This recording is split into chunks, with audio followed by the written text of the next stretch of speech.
Hello and welcome to Young Minds Career Institute. Hope all you guys are doing well. So last class में हमने discuss कर लिया था phylum गैस्ट्रोट्राइका के बारे में और आज हम बात करने वाले हैं एक मेजर फाइलम जिसका नाम है फाइलम निमेटोडा। ये बेसिकली जो फाइलम निमेटोडा है वो एक मेजर फाइलम है सुपर फाइलम एसके हेलमिंथीज का। तो आज के इस लेक्चर में हम डील करने वाले हैं फाइलम निमेटोडा से रिलेटेड उसके जनरल कैरेक्टरिस्टिक्स और उसके अंदर देखेंगे कि रिप्रोडक्शन किस तरीके से होता है। तो आज के लेक्चर में हम ये सब डील करने वाले हैं। होप कि आपने मेरा चैनल सब्सक्राइब कर लिया हो। अगर आप चैनल पर नए हैं और अब तक चैनल सब्सक्राइब नहीं किया तो हिट द सब्सक्राइब बटन। और अगर आपने प्रीवियस वीडियोस नहीं देखे तो आई अर्ज कि एक बार जाके प्रीवियस वीडियो जरूर देख लें। और इस लेक्चर का जो भी नोट्स है उसको पीडीएफ की फॉर्म में मैं टेलीग्राम चैनल पर अपलोड कर दूंगा, तो आप डायरेक्टली जाके वहां से इसको डाउनलोड कर सकते हैं। ठीक है, तो आप डायरेक्टली आते हैं नीमाटोडा के बारे में। तो जो जनरली जो नीमाटोडा है वो दो वर्ड से मिलकर बना हुआ है। एक वर्ड है जिसको हम बोलते हैं नेमा। ठीक है, एक वर्ड क्या होगा, नेमा। ठीक है, नेमा का मतलब होता है आपका थ्रेड। नेमा का मतलब क्या होता है आपका थ्रेड। और दूसरा होता है ईडोस। दूसरा क्या होगा, ईडोस। ईडोस का मतलब होता है आपका फॉर्म। आपका क्या होता है, फॉर्म। यानी एक ऐसे ऑर्गेनिज्म जो थ्रेड की फॉर्म में रहते हैं या थ्रेड लाइक दिखते हैं उसको हम क्या बोलेंगे, निमेटोडा बोलेंगे। ठीक है, तो ये आपको यहाँ पर याद रखना है, ये ध्यान रखना है कि निमेटोडा का क्या मतलब होता है। थ्रेड लाइक ऑर्गेनिज्म या थ्रेड के जैसे दिखने वाले ऑर्गेनिज्म को हम निमेटोडा बोलते हैं। ठीक है, अब डायरेक्टली बात करते हैं इसके कुछ कैरेक्टरिस्टिक्स के बारे में। तो जनरल कैरेक्टरिस्टिक्स की को अगर मैं स्टार्ट करूं पीपीटी से पहले, उससे पहले मैं आपको थोड़ा सा स्ट्रक्चर आपको बता देता हूँ। जनरली जितने भी निमेटोड्स होते हैं उनको हम राउंड वर्म्स बोलते हैं। ठीक है, तो इसमें क्या होगा, ये पहला पॉइंट आपको याद रखना है कि also called as round worms.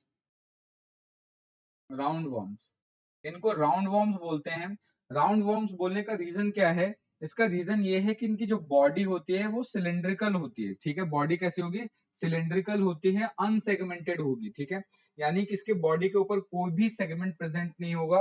Totally की टोटली क्या होगा, ये आपका सिलेंड्रिकल शेप का होता है। तो सिलेंड्रिकल शेप होने की वजह से इसकी बॉडी को, या हम बोल सकते हैं कि इसको क्या बोल सकते हैं, राउंड वर्म्स बोल सकते हैं। ठीक है, उसके अलावा अगर हम बात करें यहाँ पर जो राउंड वर्म्स हैं, इन राउंड वर्म्स का जो बॉडी है, क्योंकि ये जो राउंड वर्म्स हैं ये आपको वाटर के अंदर भी देखने को मिल सकते हैं। यानी ये एक्वाटिक हैबिटेट को भी शो करते हैं, यानी एक्वाटिक यानी पानी में देखने को मिल सकते हैं। ये आपको टेरेस्ट्रियल दिन में देखने को मिल सकते हैं। टेरेस्ट्रियल का मतलब जमीन पे देखने को मिल सकते हैं। और एज अ पैरासाइट भी देखने को मिल सकते हैं। And parasite, parasitic. और हम बोल सकते हैं कि एज अ ये पैरासिटिक भी हो सकते हैं, यानी किसी ऑर्गेनिज्म के अंदर किसी होस्ट पे डिपेंड रहते हैं। तो अब ये क्योंकि पैरासिटिक होते हैं, अधिकतर ये पैरासिटिक नेचर के होते हैं, तो पैरासिटिक होने की वजह से जब ये किसी होस्ट के अंदर प्रेजेंट होंगे तो होस्ट का जो एंजाइम है वो इसको किल करने की कोशिश करेगा।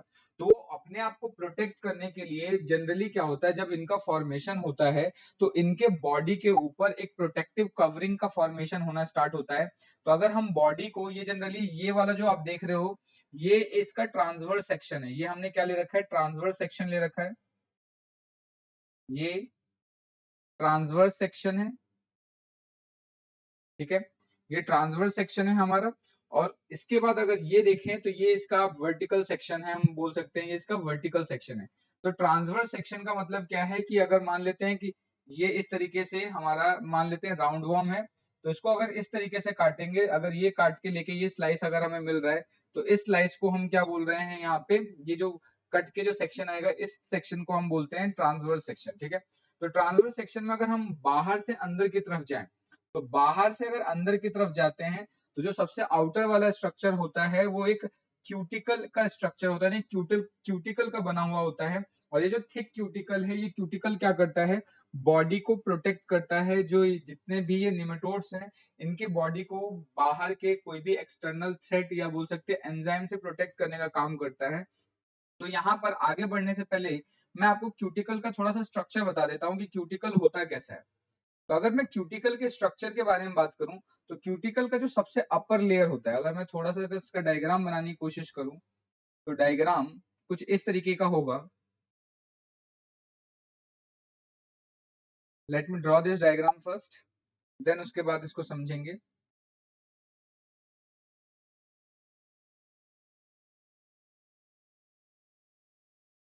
जो सबसे अपर लेयर होती है, अपर लेयर अगर हम बात करें तो अपर लेयर लिपिड की लेयर होती है। ये लिपिड लेयर है हमारे, ठीक है। लिपिड की बनी हुई लेयर है सबसे अपर वाली लेयर, ठीक है। सबसे ऊपर लिपिड की लेयर होगी।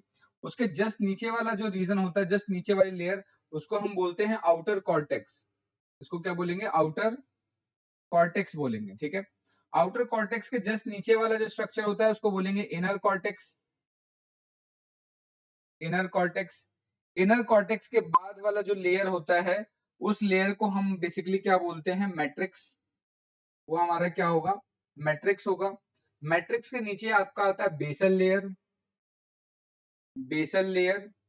और जो सबसे नीचे वाली जो लेयर होती है, सबसे नीचे वाली लेयर, उसको बोलते हैं बेसल लैमिना। इसको क्या बोलेंगे? बेसल लैमिना बोलेंगे, ठीक है। तो ये आपको याद रखना है। तो एक क्यूटिकल का स्ट्रक्चर होगा। तो क्यूटिकल इतना ज्यादा थिक स्ट्रक्चर है, तो ये क्या करेगा कि जितने भी नेमेटोड्स हैं उसकी बॉडी को प्रोटेक्ट करेगा, बाहर के एक्सटर्नल थ्रेट या एंजाइम्स के थ्रेट से बचाता है। क्यूटिकल के जस्ट नीचे क्या होता है? आपका एपिडर्मिस होता है, ठीक है। अब ये जो एपिडर्मिस है, आपको मैं ऑलरेडी जब एसके हेलमेंथिस पढ़ा रहा हूँ तब से बता रहा हूँ कि जो एपिडर्मिस होता है, या तो वो सेलुलर हो सकता है। कैसा हो सकता है? सेलुलर हो सकता है या फिर सिंशियल हो सकता है। ये क्या हो सकता है? सिंशियल, या तो सेलुलर होगा या सिंशियल होगा। सेलुलर और सिंशियल का मतलब मैंने बताया था कि अगर एक ही सेल है उसके अंदर मल्टीपल न्यूक्लियस है, तो उस कंडीशन को हम क्या बोलते हैं? सिंशियल। तो एपिडर्मिस कैसा होगा? सिंशियल स्ट्रक्चर होगा। अब ये जब ट्रांसवर्स सेक्शन आप देख रहे हो, तो ट्रांसवर्स सेक्शन के अंदर अगर हम देखें, तो ये जो बीच वाला, जो सेंटर से वाला पार्ट देख रहे हो, ये वाला जो ट्राई रेडिएट स्ट्रक्चर है, इसको हम बोलते हैं ट्राई रेडिएट। और ये ट्राई रेडिएट क्या है? इसको गट कैविटी या इसको हम फेरिंग्स बोल सकते हैं। इसको फेरिंग्स बोल सकते हैं। तो फेरिंग्स का नेचर कैसा होता है? ये ट्राई रेडिएट होता है, ट्राई रेडिएट। अभी ट्राई रेडिएट क्या होता है? यानी यहाँ पे आपको तीन इस तरीके से देख रहे हो कॉर्नर्स देखने को मिल रहा है। तो ये तीन कॉर्नर्स देखने को मिल रहे हैं, इसलिए इसको ट्राई रेडिएट बोलेंगे। और ये बीच में ये जो खाली स्पेस है, ये कैसा होता है? सूडोसिलोम्स होता है। ये खाली स्पेस को हम क्या बोलेंगे? सूडोसिलोम बोलेंगे। ये सूडोसिलोम है, ठीक है। तो ये सूडोसिलोम कैविटी है। तो आप जानते ही होंगे कि जितने भी निमेटो जैसे निमेटोड्स हैं या फिर एस्के हेलमिंथीज होते हैं, वो सारे के सारे सूडोसिलोमेट्स होते हैं। उसके अलावा इनके बॉडी के अंदर मसल्स प्रेजेंट होते हैं जो इनके मूवमेंट में हेल्प करवाते हैं। लेकिन अगर मसल्स की बात करें तो यहाँ पे मसल के चार बैंड प्रेजेंट होता है। एक ये बैंड हो गया, एक ये बैंड हो गया, एक ये बैंड हो गया, एक ये बैंड हो गया। तो टोटल चार बैंड है, first, second, third and this fourth, ठीक है। तो चार बैंड्स होते हैं। और ये चार बैंड कैसे होंगे? चार लॉन्गिट्यूडनल मसल्स के बैंड होते हैं। यहाँ पर ध्यान रखना है कि जो भी निमेटोड्स होते हैं उसके अंदर सर्कुलर मसल नहीं होते, सिर्फ और सिर्फ लॉन्गिट्यूडनल मसल्स होते हैं। इसको मैंने आगे लिख रखा है, तो वहीं पे उसको डिस्कस कर लेंगे। तो यहाँ पर क्या है? सर्कुलर मसल एब्सेंट होता है, सिर्फ और सिर्फ क्या होगा? लॉन्गिट्यूडनल मसल्स प्रेजेंट होगा, ठीक है। तो ये थोड़ी थोड़ी छोटी छोटी चीजें।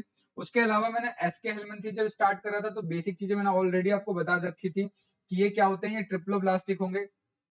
ये कैसे होंगे? ट्रिप्लोब्लास्टिक होंगे। ट्रिप्लोब्लास्टिक का मतलब है कि तीनों जर्म लेयर्स प्रेजेंट होगा। उसके बाद इसके अंदर बाइलेटरल सिमेट्री देखने को मिल सकता है। इसके अंदर आपको क्या मिलेगा? बाइलेटरल सिमेट्री देखने को मिलेगा। उसके बाद ये सूडोसिलोमेट तो है ही, ठीक है। उसके बाद ये क्या है? सूडोसिलोमेट है। ये आपके सूडोसिलोमेट होते हैं। तो ये आपको याद रखना है, छोटी छोटी चीजें। अब हम क्या करेंगे? वन बाय वन इन सब चीजों को डील करना स्टार्ट करेंगे। उससे पहले एक और चीज अगर देखें, तो इनका जो डाइजेस्टिव सिस्टम होता है निमेटोड्स का, वो कंप्लीट होता है एस्के हेलमिंथीज में। मैं शुरुआत से बताता आ रहा हूँ कि जो डाइजेस्टिव सिस्टम होता है कंप्लीट होता है। कंप्लीट होने का मतलब क्या है? कि जो एंटीरियर सरफेस है, ठीक है, एंटीरियर सरफेस पे माउथ प्रेजेंट होता है और पोस्टीरियर सरफेस पे एनस होगा। तो माउथ और एनस अगर दोनों प्रेजेंट है, तो उस कंडीशन को हम क्या बोलते हैं यहाँ पर? कि डाइजेस्टिव सिस्टम इसका कंप्लीट है। बट इनकी बॉडी के अंदर हम जो हेड है, हेड को कंप्लीटली डिस्टिंग्विश नहीं कर सकते, कि हम ये नहीं बता सकते देख के कि अरे ये वाला रीजन बाहर से पता चल रहा है कि हेड है और ये वाला रीजन टेल है। ये हम डिस्टिंक्टली इसको आइडेंटिफाई नहीं कर सकते। तो ये जो माउथ रीजन होता है, माउथ रीजन में सबसे इंपॉर्टेंट चीज है, आपको ये ध्यान रखना है, क्योंकि इनके पास सेंसरी ऑर्गन्स प्रेजेंट होते हैं। आई तो होता नहीं कि वो देख पाए। तो ये क्या है? किसी चीज को सेंस करने के लिए क्या करना पड़ता है? इनको टच करना पड़ता है। सपोज करो कि आगे कोई पत्थर है, कोई सबस्ट्रेट है या कुछ भी चीज है, उसको सेंस करने के लिए क्या करते हैं? ये अपने माउथ से उसको टच करते हैं। और माउथ के ऊपर क्या है, सेंसरी ऑर्गन्स प्रेजेंट होते हैं, और इन सेंसरी ऑर्गन्स की मदद से ये क्या करते हैं, चीजों को सेंस करते हैं। तो यहाँ पे क्या होगा, सेंसरी ऑर्गन इज प्रेजेंट। तो सेंसरी ऑर्गन यहाँ पे प्रेजेंट होता है, जिसकी वजह से ये चीजें सेंस कर पाते हैं, ठीक है। उसके बाद क्या होगा, माउथ के जस्ट पीछे की तरफ, माउथ के जस्ट अंदर की तरफ यहाँ पे एक और स्ट्रक्चर होता है जिसको हम एम्फिड बोलते हैं। एम्फिड, ये जो एम्फिड स्ट्रक्चर है, एम्फिड का काम क्या होता है, एम्फिड का काम होता है कि वो किसी भी केमिकल को जब इनगल्फ करते हैं या वो अपने अंदर केमिकल को लेते हैं, तो उसका नेचर कैसा है, कि एसिडिक है, बेसिक है, न्यूट्रल है, उसको नेचर को आइडेंटिफाई करने में क्या होता है, एम्फिड हेल्प करता है। तो एम्फिड भी एक टाइप का क्या है, सेंसरी स्ट्रक्चर ही है, ठीक है। उसके अलावा यहाँ पर क्या होगा, ब्रेन मिलेगा। ब्रेन के अंदर अगर हम बात करें तो ब्रेन में एक नर्व रिंग होता है। ये आप जो देख रहे हो ये क्या है, एक नर्व रिंग है। इस नर्व रिंग से क्या होते हैं, 4 नर्व्स निकलते हैं। एक तो होगा ये जो अपर सरफेस है, इसको डॉर्सल सरफेस बोलेंगे। जैसे यहाँ पर देखें तो ये वाला सरफेस क्या होगा, डॉर्सल। ये होगा नीचे वाला सरफेस को बोलेंगे वेंट्रल, और इस जो साइड में जो दोनों सरफेसेस को बोलेंगे लेटरल। ये लेटरल सरफेस होगा। तो यहाँ पे टोटल क्या होगा, 4 नर्व्स प्रेजेंट होते हैं। एक नर्व होगा, एक को बोलेंगे डॉर्सल नर्व, एक को बोलेंगे वेंट्रल नर्व, और बाकी 2 क्या होंगे, लेटरल नर्व्स होते हैं, ठीक है। तो यहाँ पर क्या होगा, एक ब्रेन होता है और ब्रेन से 4 नर्व्स निकलती हैं, एक डॉर्सल नर्व, एक वेंट्रल नर्व और 2 लेटरल नर्व्स, ठीक है। तो ये आपको ध्यान रखना है। अब आते हैं डायरेक्टली हम अपने मेन स्लाइड के ऊपर। तो अगर मेन स्लाइड की बात करें तो यहाँ पे मैंने जनरल कैरेक्टरिस्टिक्स कुछ लिख रखा है। ये कैसे होते हैं, एक्वाटिक हो सकते हैं, यानी पानी में मिल सकते हैं, फ्रेश में भी, मेराइन में भी मिल सकते हैं, टेरिस्ट्रियल होते हैं, जमीन पे भी मिल सकते हैं, या पैरासिटिक हो सकते हैं, ठीक है।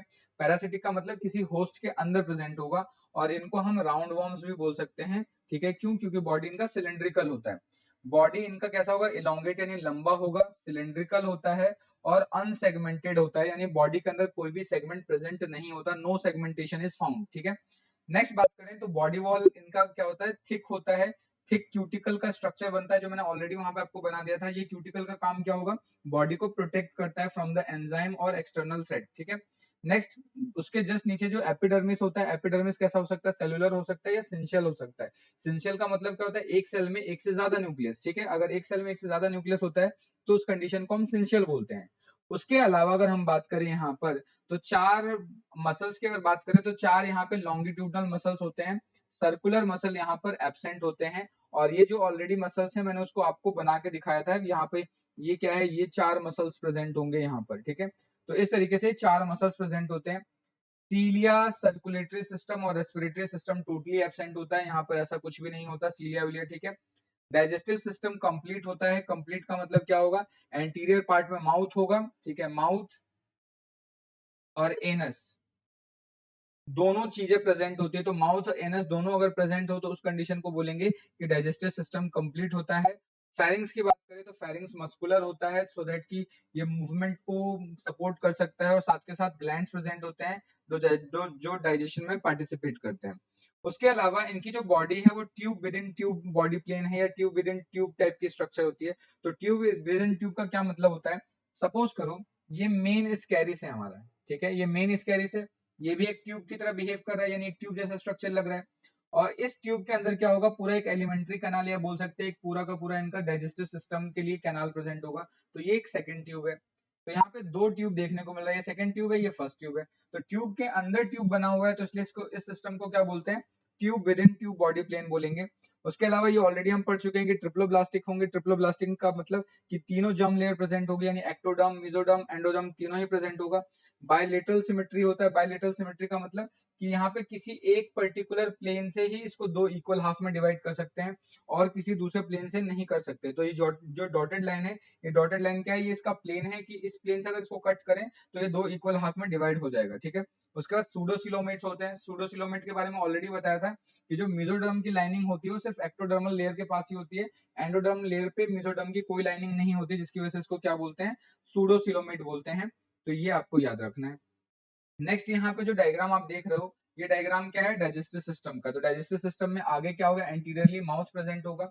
माउथ के ऊपर क्या होता है, सेंसरी ऑर्गन्स प्रेजेंट होते हैं। वो सेंसरी ऑर्गन का काम क्या होगा, चीजों को सेंस करने में हेल्प करता है। उसके जस्ट पीछे क्या होता है, एम्फिट्स होता है। एम्फिट्स होगा, एम्फिट्स के पीछे बक्कल कैविटी होता है। बक्कल कैविटी होगा। तो एम्फिट्स का काम क्या होता है, ये केमिकल नेचर को डिटेक्ट करने में हेल्प करता है। तो ये क्या करता है, detect the nature nature of chemical. ये केमिकल के नेचर को डिटेक्ट करने का काम करता है। उसके अलावा क्या होगा, यहाँ पे फेरिंग्स प्रेजेंट होगा। फेरिंग्स कैसा होता है, मस्कुलर होगा। उसके बाद पूरा का पूरा इंटेस्टाइन होगा और लास्ट में यहाँ पर क्या होता है, एनस होता है, एनल पोर होगा, जिसके थ्रू वेस्ट बॉडी के बाहर आ जाएगा। ठीक है, उसके अलावा यहाँ पर क्या होता है, बीच में एक एक्सक्रीटरी पोर भी प्रेजेंट होता है। एक्सक्रीटरी पोर का काम क्या होगा, एक्सक्रीटरी पोर के अंदर एक स्पेशल टाइप का सेल होता है जिसको बोलते हैं रिनेटी सेल। इसको बोलते हैं रिनेटी सेल्स। रिनेटी सेल्स का काम क्या होगा कि जो भी वेस्ट है, जो भी सूडोसिलोम के अंदर जितना भी वेस्ट जनरेट हो रहा है, उस वेस्ट को ये कलेक्ट करता है रिनेटी सेल और एक्सक्रीटरी पोर के थ्रू इसको बाहर एक्सक्रीट आउट कर देता है। तो ये सेल का नाम आपको याद रखना है, रिनेटी सेल। तो यहाँ पर क्या होगा, रिनेटी सेल्स होते हैं जिसका स्पेशल पर्पस है। स्पेशल पर्पस क्या है कि ये जो भी सूडोसिलोम के अंदर जो भी वेस्ट प्रेजेंट होगा, उन सारे वेस्ट को कलेक्ट करेगा और एक्सक्रीटरी पोर के बाहर निकाल देगा। ठीक है, तो इनका एक्सक्रीटरी सिस्टम कैसा होगा, ग्लैंडुलर ऑर्गन होगा। सिस्टम कैसा होगा, ग्लैंड से मिलकर बनता है और इसके अंदर कैनाल भी हो सकता है या दोनों चीजें प्रेजेंट हो सकता है। इनके बॉडी के अंदर जनरली बोन्स तो होते नहीं है, तो यहाँ पे क्या है, बोन्स तो एब्सेंट है। बोन्स क्या है, एब्सेंट।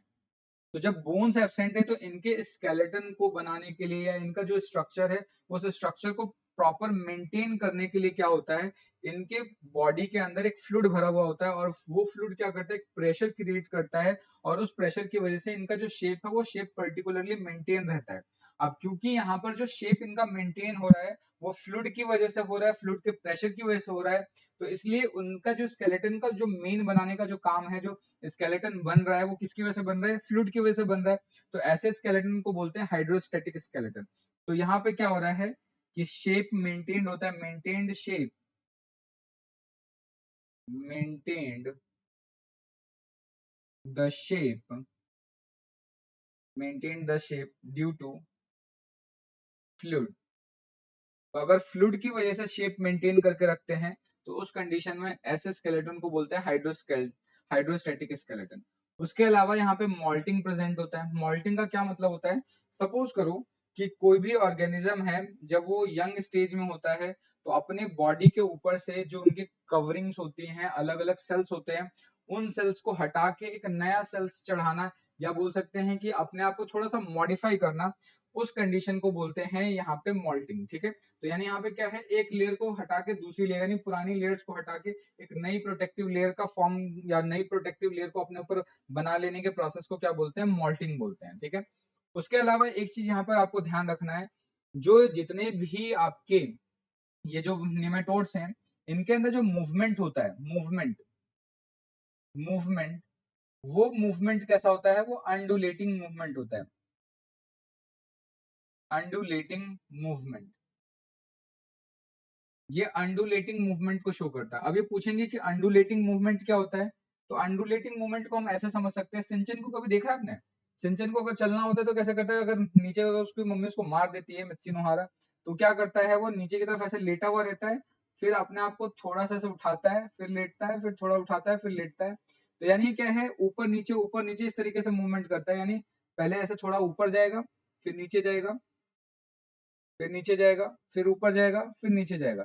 तो इस तरीके का जो मूवमेंट हो रहा है कि इस तरीके से ऐसे वेव फॉर्म में जा रहा है, तो इस मूवमेंट को हम क्या बोलते हैं, अंडुलेटिंग मूवमेंट बोलते हैं। ठीक है, नेक्स्ट नेक्स्ट अब बात करते हैं सबसे इंपॉर्टेंट टॉपिक इसके रिप्रोडक्टिव सिस्टम के बारे में। ठीक है, तो अगर रिप्रोडक्टिव सिस्टम की बात करें तो रिप्रोडक्टिव सिस्टम के अंदर अगर हम बात करते हैं तो सबसे पहले हमें ये जानना होगा कि जितने भी निमेटोड्स होते हैं वो डायोशियस होते हैं। डायोशियस का मतलब क्या होता है कि both male and female body separated होती है। ठीक है, both both male and female body is separated। ये सेपरेटेड होती हैं, अलग अलग होती हैं। ठीक है, अब ये अलग अलग होंगे यानी मेल एक अलग बॉडी में होगा, फीमेल एक अलग बॉडी में होगा, तो ये इस कंडीशन को हम क्या बोलते हैं, डायोशियस बोलते हैं। ठीक है, अब यहाँ पर ये जो स्ट्रक्चर देख रहे हो, यहाँ पे स्ट्रक्चर में ये जो स्ट्रक्चर है ये आप देख रहे हो, इसको बोल रहे हैं ये मेल का स्ट्रक्चर है और ये वाला हमारा फीमेल का स्ट्रक्चर है। ठीक है, अब होगा क्या, मेल के अंदर एक बड़ा सा बोल सकते हैं कि धागे के शेप में या थ्रेड के शेप में आपका टेस्टिस होता है। और ये सारे के सारे टेस्टिस क्या होता है, हाईली कॉइल्ड होके इस तरीके से फेरिंग्स के या बोल सकते हैं इंटेस्टाइन के पास ऐसे चिपका हुआ पड़ा हुआ रहता है। तो ये टेस्टिस का ये स्ट्रक्चर है, इसको हमने अनरैप करके यहाँ पे दिखा रखा है। तो यहाँ पर क्या होगा, ये टेस्टिस होता है, टेस्टिस के अंदर स्पर्म बनेगा, ये स्पर्म बनने के बाद सेमाइनल वेसिकल, फिर वास डिफरेंस के बाद ये एक कॉमन चैम्बर में खुलता है जिसको बोलते हैं क्लोएका। क्लोएका, ये मैंने क्लोएका आपको ऑलरेडी पहले भी डिस्कस किया था कि क्लोएका क्या है, एक कॉमन चैम्बर होता है जहां पर तीन चीजों की ओपनिंग होती है। कौन कौन सी तीन चीजों की ओपनिंग होती है, यहाँ पे डाइजेस्टिव सिस्टम की भी ओपनिंग होती है, डाइजेस्टिव सिस्टम की भी ओपनिंग होगी, यहाँ पे रिप्रोडक्टिव सिस्टम की भी ओपनिंग होगी, यहाँ पे रिप्रोडक्टिव सिस्टम की भी ओपनिंग होगी, साथ के साथ यहाँ पर क्या होता है, यूरिनरी सिस्टम की भी ओपनिंग होगी। तो अगर तीनों सिस्टम की ओपनिंग एक कॉमन चैम्बर में होता है तो उस कॉमन चैम्बर को क्या बोलते हैं, क्लोएका बोलते हैं। तो यहाँ पर जो भी स्पर्म आएगा, स्पर्म आने के बाद क्या होगा, एक कॉमन चैम्बर में आके स्टोर होगा या कॉमन चैम्बर के थ्रू पास आउट होगा, जिसको क्या बोलेंगे, क्लोएका बोलेंगे। ठीक है, अब ये क्लोएका से क्या होगा कि स्पर्म बाहर की तरफ निकलेगा with the help of phenyl spicules या पिनाइल सीटी भी बोलते हैं। ठीक है, तो ध्यान रखना है, मेल के अंदर सिंपल एक ही गोनाड प्रेजेंट होगा, यानी एक ही टेस्टिस प्रेजेंट होता है, और मेल का जो साइज होता है वो फीमेल के कंपेरिजन में छोटा होता है। तो यही चीजें हम लिख रहे हैं कि यहाँ पे मेल के पास सिर्फ एक ही गोनाड होता है, यानी एक ही टेस्टिस होता है, और वहां पे पिनाइल स्पाइक्यूल्स होते हैं, और मेल क्या होते हैं, स्मॉलर होते हैं फीमेल से। ठीक है, मेल का जो जेनाइटल डक्ट है, ये जो डक्ट है वो एक कॉमन पैसेज या एक कॉमन डक्ट में खुलता है जिसको क्लोएका बोलते हैं।